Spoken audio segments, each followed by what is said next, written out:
各位好，我係堂主 Raymond。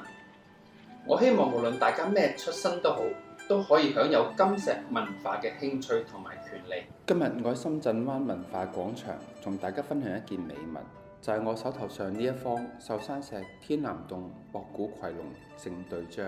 小堂嚟一碟熱騰騰嘅南芋泥切糕，呢種係早期老姓老料坑頭天南，係壽山石之中嘅稀有孤品。天南洞壽山石之中產量最少，缺藍少綠係壽山石嘅硬傷，藍色係最缺嘅，就算遇到都好都係細嘅尺寸。而市場上天南洞嘅石頭肌理雜質多，金沙團多，裂格多。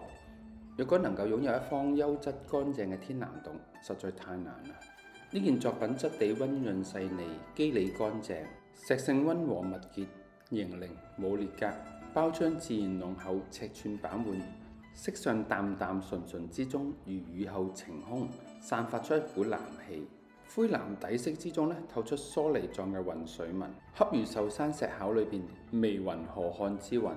呢種淡淡嘅藍紋握喺手之中特別漂亮。而葵龍紋係傳統裝飾嘅紋樣，葵紋始流行喺商朝青銅器同埋玉器裝飾上面。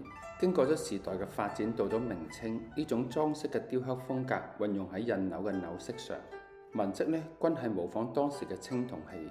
中原金石紐飾發展史裏邊常常稱呢類為博古工藝。